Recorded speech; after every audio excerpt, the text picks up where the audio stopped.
right, a show of hands, how many people think that condo or condominium is a dirty word when it comes to real estate? Oh, come on. I did this speak several times, at least half the room, right?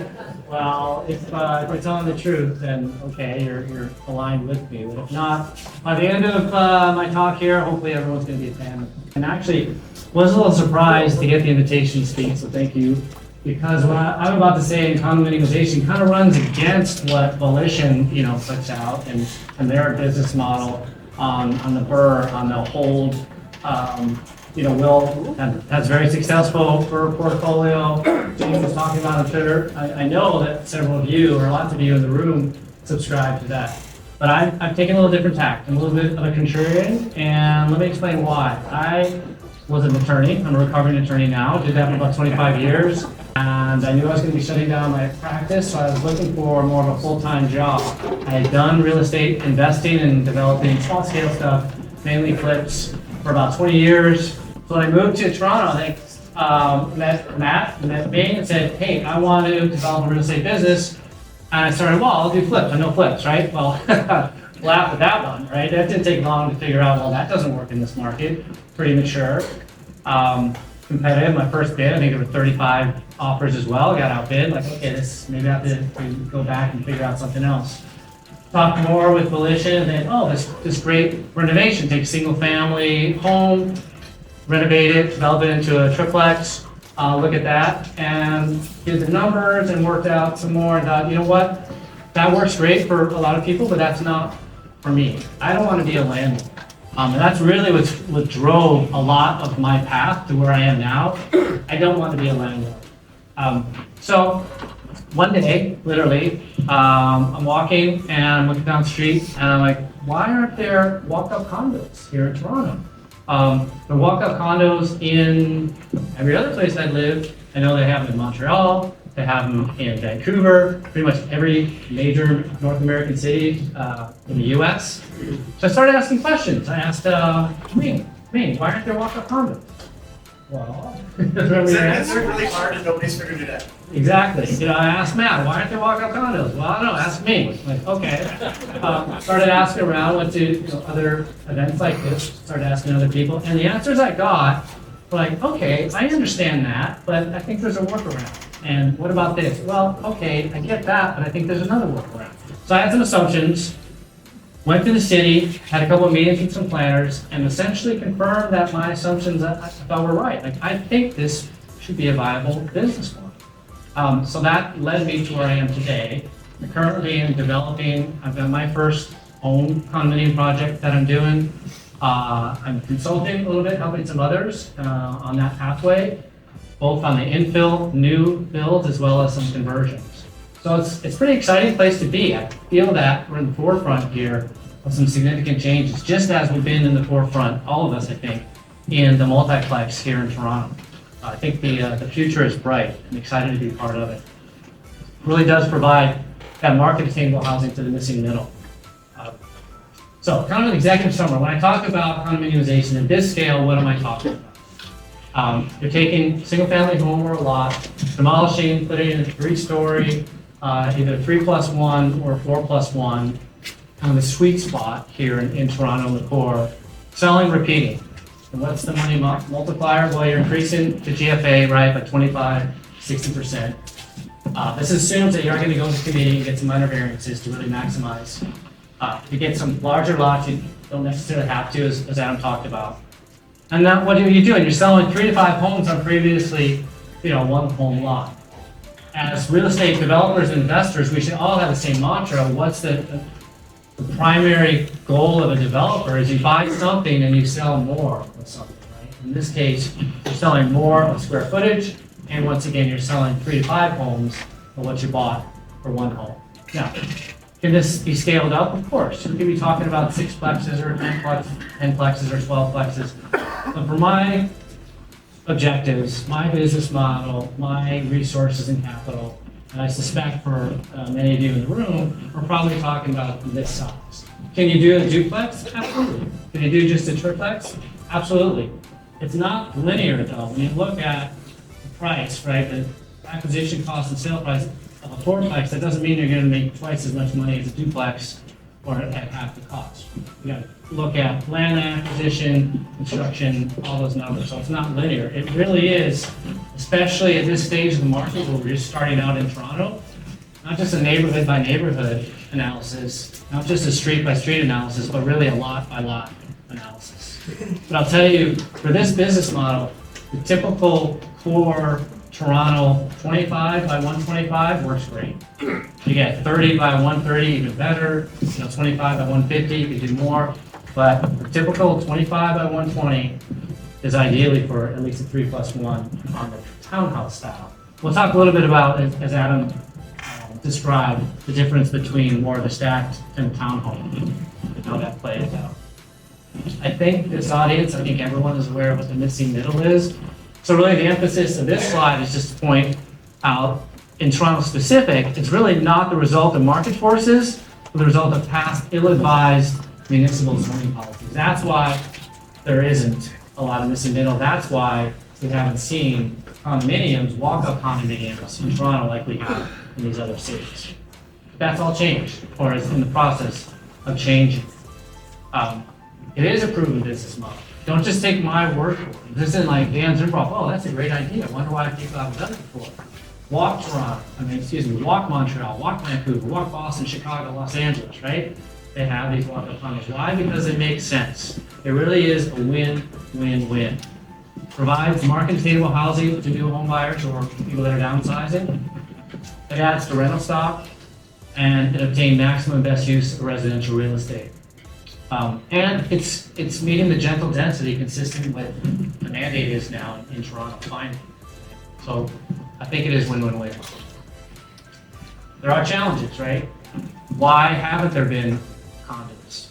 Well, Adam talked a lot about this, right? The municipal policy and zoning that disfavored. I think you did a great job of stepping through that, so I'm not going to do that here. Large regulatory red tape, industry bias against walk-up condos, even though only a few of you raised your hands. I know you really are thinking about that and how condos aren't really great. Entry-level home buyers could afford single-family homes. You didn't need, right, this missing middle. And economics pushed apartments over condominiums. All that's changed.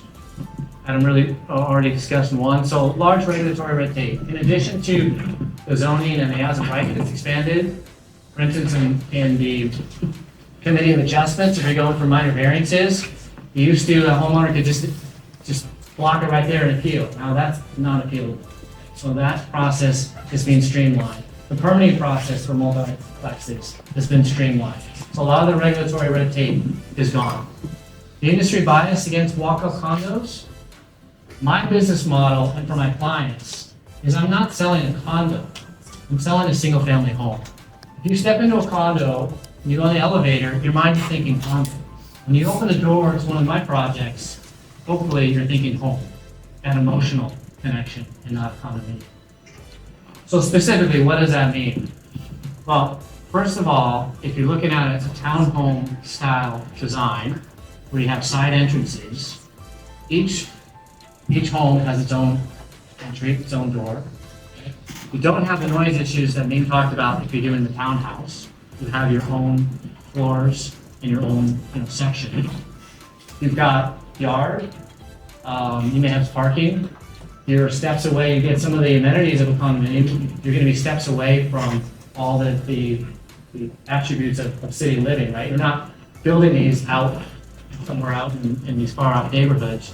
You're going to build them close to transit and close to the neighborhoods that have the restaurants and the bars and such. So these are ground-oriented condominiums that are more of a home style. Now, entry-level home buyers, right now, the only option a entry-level type homeowner has, if they want to live in the core, is that condominium in the sky. So this is providing an alternative because they've been priced out of the market. And although apartments surely and the rental market continues to be very strong, you still have a housing, new home crisis as well. And I would submit that so much emphasis is on the rental crisis here, but if you think about it, it's really a housing crisis, right? I haven't seen any studies, but I venture to guess that, 30, 50% of the renters there, if they had the choice, and they could buy, they probably would, but they've been priced out of the market, right? So this provides that market attainable housing to fill that crisis. Big one is it provides an alternative for the investors out there, the developers, right? It provides an alternative to the burr. When I first came here and I was, talking to people about rents and rentals, and I heard, what's this LTV, landlord tenant board? Honestly, I was blown away by the tenant rights in Ontario and Toronto. And that's where I started, like, I don't want to touch this. I've been a landlord for a long time. What's an option here? What's an alternative? I don't want to do that. I'm part of the Volition High, right? The WhatsApp group that we have, and every time I see you post about tenant issues, I'm like, hey God, that's not me. All right. You don't have the tenant issues. You don't have to worry about that LTV. And the big one here, I don't think I can emphasize this enough, is the short-term investment. If you're a burr, and I don't mean to be, I'm not throwing stones at burr. Okay, well, I see you've had it incredibly successful. So my hat's off to you. I'm not being condescending. I mean that, right? And for all of you that have the burr, that just wasn't my goal as a business, right? And for a long-term investment, absolutely. That's not where I have some long-term investments, I have real estate. For me, I wanted to create a different type of business, a different type of investment model. I'm in and out in 24 to 30 months, okay, on ROI. I don't have to wait to 5 or 10 or 15 years for that. So once again, I don't mean to be casting stones and dispersing. It's just it's an alternative for a different type of investment, a different type of development. So that's an alternative. Now, so secret sauce. This comes from some experience. I'm also working with folks that have been doing this. Now, the changes that are allowing and easing the multiplex and the condominium that are really just in the last couple of years, right? Bill 23, and they're still coming online. So we haven't seen a lot of condominiums hit the market in a few. But I think it's coming. I know it's coming. I've seen projects right now. I've talked to people that have other projects online. And although I'm, I guess, kind of a competitor to other folks that are doing this in the sense that I'm a developer and I'm going to be taking projects to market, I also do some consulting and assisting others. I actually want all of you to do this. I want everybody to be doing the condominium. Why? Because it then educates the marketplace and it gets more of this type of product out there, it gets more comps. Right? So I'm willing to tell my secret sauce for whatever it's worth. One of the obstacles that I heard when I would ask why aren't there more walk-up condominiums was, the HOA fees, and when you're as a developer, one of the requirements is when you turn over the association and the condominium, you have to have 1 year of reserves, maintenance reserves in place. So for a tower condominium that has, pool, parkade, security, common area, all of that, that's several hundreds of thousands of dollars. Well, if you have a walk-up condominium and if you design it in the manner that I recommend, you have low HOA fees. An HOA, that's a homeowner association or maintenance fee. In a tower condominium, that could be what, $1,200, $1,400, $1,500 a month. And this type of walk-up condominium, designed in the way that can be designed, that can be $40, $50 a month. So you don't have that holding you back, which also leads to, do you remember an earlier slide I had where it adds to the rental market as well, because ordinarily a tower condominium is not a good investment from an investor perspective.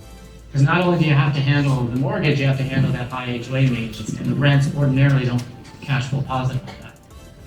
But in a walk-up condominium, if you have $40 or $50 monthly maintenance fee, HOA fee, then it actually does make sense, and then you can then have investors that will buy the unit and then rent it out. Minimal common areas, and that goes with kind of a townhome design I talked about. As I mentioned, I'm not competing against a tower condominium. I'm competing against a single-family homeowner, right? And as part of that is in the design, I want to minimize common areas, not just because that results in lower maintenance fees and monthly fees, it's because the mindset, once again, if I'm buying a home, a single family home, I don't want to share parts pieces of the building. I don't want to have to share maintenance responsibilities with others. I want to have control over my own home. So it's minimizing the common areas. You literally can draw like a box. So for example, even on a townhome style, you have 3 homes connected. Adam showed a diagram of that. It's one building, right? One structure, one roof. But through the condominium documents and through the survey, you can actually draw like an artificial line that goes up through the roof where the party wall is. So unit A is responsible for that part of the roof, unit B in the middle, and unit C on that side. So even something like a roof, they would think, well, that's going to be shared. No, it doesn't have to be. Right? Develop it that way. Minimizing legal fees, that was one of the answers I got. Well, you talk to an attorney, you can just call them up on the phone and say, hey, I'm developing a 4-plex condominium. What's the fee to create those condominium documents? The answer was, well, it costs the same to write the documents for a 40-story condominium as a 4-unit. I'm like, well, not really. I used to do that, right? I know for a 40-story condominium, your condominium documents and your declarations this thick. Well, for 4 units, it's that. So it doesn't really need to be $40,000. And we're able to get that much lower. So legal fees.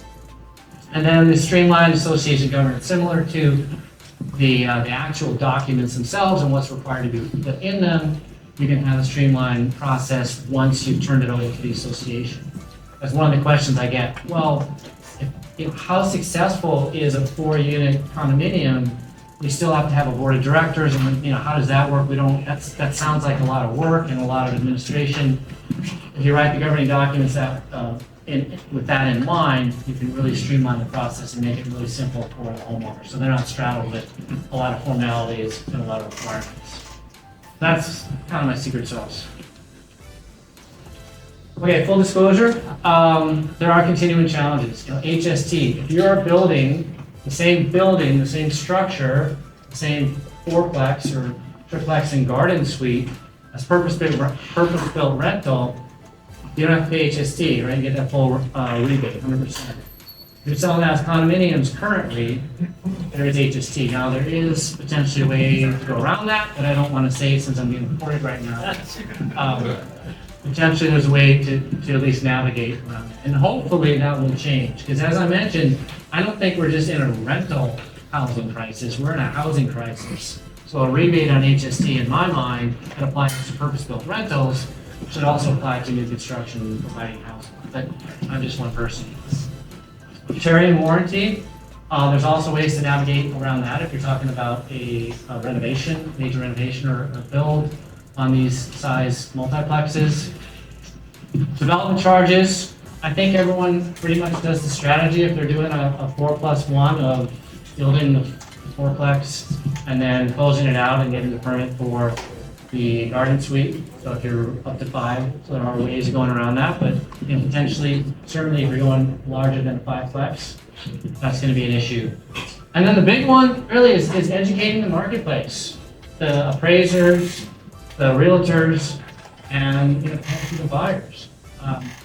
There isn't a lot of product out there. There's probably a dozen that have sold in the last couple of years.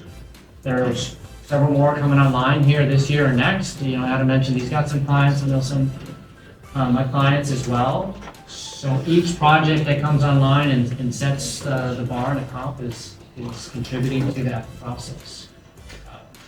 But that's we're at the very early stages. But the reason I have confidence that it's going to work and we're going to see more of these is because, as I mentioned, seen the other cities. And I'd say we were artificially held down in these condominiums and these multiplexes because, I don't want to get too political, but I'd say ill-advised policies. I think probably everyone in this room would agree. And now that those have been shredded and we're being able to have more as of right, we're going to see more condominium. One final thought for that is, we're all, probably the majority of us here are investors in, the rental market. And, real estate, is a pendulum. It swings back and forth. It goes up and down. There's a lot of inventory coming online, right, in apartments. Certainly in the foreseeable future, not necessarily major changes. But this, once again, provides an alternative. And something else is this business model provides flexibility. You can build it as a condominium, and at the end, if market forces change, or if you just want to continue, you can then just never register it and not turn it into condominium, and it's purpose-built rental. You can build it as a condominium, register it as a condominium, and let's say if it's a 4+1, keep 1 unit, sell 4 units, keep 2 units, live in 1, rent 1, sell 3. And a lot of mixing, matching, and gives you that flexibility to rent as well as own. So I think that, that's the end of my prepared remarks. So shoot holes in it, right? Tell me why this doesn't work, or why it sounds like a bad idea. Before we jump to taking questions, I'm just going to adjust your lapel mic. Well,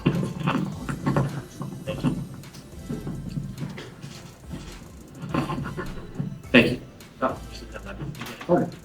So fire away. So, if you're construction, at what point do you have to decide whether you want to become a condo or a purpose-built rental? If you build a purpose-built rental, like you mentioned, you don't have to pay to see. Can you do that and then convert to a condo down the line? Or what if you just don't know what you want to do till you, because it takes 2-3 years and market may change. So the next question, if you're going to hear, is at what point do you have to register as a condo? Can you build it as a purpose-built rental? I think there's actually 2 or 3 questions embedded in that question. Yeah, so I'll take them kind of the way that I believe the sequence is. There's 2 different departments in the building department when it comes to condos. You have the building department, and then you've got the folks, the zoning and the condominium approval. And they don't really care about each other. The building department just cares if it's built, properly to code, and the condominium folks just care that on the condominium, and if it gets approved by the building department, they're fine. So when you submit your plans, you're submitting your plans for the multiplex. You're not saying condominium to the building department because they don't care. So let's just say you start construction and you're not sure, right? You can go all the way through construction and get the occupancy permit, and then at that point say, oh, let's turn this into a condominium, right? Or you can, at some point during construction, apply for and go through that process, get it approved as a condominium, and then register to the condominium. If at the beginning your goal is to build a condominium, the best way to do that then is to do it simultaneously. So it's about a 6 to 9 month process to go through the condominium. You want to start that pretty much when you get the building permit and go through so that neither of them holds up the other. Certainly the certificate of occupancy and closing out the permit is not going to delay your condominium approval, and the condominium approval is not going to apply. But you can do any. So we didn't talk about like conversion. So what if you have right now, you have a triplex that you rent out, and you're like, you know what, I'm kind of straddled with this. It'd be nice if I turned this into a condominium, sold 1 or 2 units, got a lot of cash, and then just kept 1. There's conversion condominium process that the city you can undergo. So you don't even have to do any construction. If it is a legal triplex, the city may require to put some conditions before they approve it as a condominium. But I've got a couple clients that are doing that now with conversions. Did that answer your question? Yes. Yeah. My question is regarding property management. So I think there were some assumptions there regarding property management. You said $40 a month. Yeah. Yeah, so she asked, what about property management or association management? And there were some assumptions, and if I'm saying $40 or $50. Yes. My experience when I had clients that were smaller condominiums, 2 duplex, triplex, fourplex, is no one relied on professional management. The building pretty much took care of itself. They just cared about, in this case, you might have snow removal, maybe you have a landscaper. That's it. So it pretty much runs itself. And that's where I went to, or what I meant by the slide that said on the streamlined governing documents. You write the governing documents to protect the association so it's not completely laissez-faire, but without straddling them with a bunch of administrative. So yes, it's not professional management, but it's designed in this manner, which is minimal cost and minimal common areas. You really don't have a lot to manage. You have time for one more question? Yes. I'll answer your question afterwards. Tenant profile, is this sort of condominium, you're really competing against high-rise condominiums? When you find a different tenant profile, what would make these sort of condominiums win out on these? Yeah, so she asked, she labeled it as tenant profile and competing against the tower condo. How does that compare? I would respectfully disagree that I'm not competing against the tower condo. I'm competing against the single family market. The lots and the properties that I'm looking at to acquire and to build, right, I'm not competing against the tower condo. It's not at the core financial area where the tower condos are because the land acquisition is too high. I'm a little bit further out, a little bit further north, still in the core, but a little bit further out in neighborhoods that are single family home neighborhoods. So it's not the tenant profile. I guess you could, if you're buying these or you're developing these to hold and rent, then sure, you're gonna look at a tenant profile. I'm looking at the end user, the buyer of a home, of a single family home in that price range. All right. Sounds like I got 3 minutes, but I'll Thank you very much, Dan.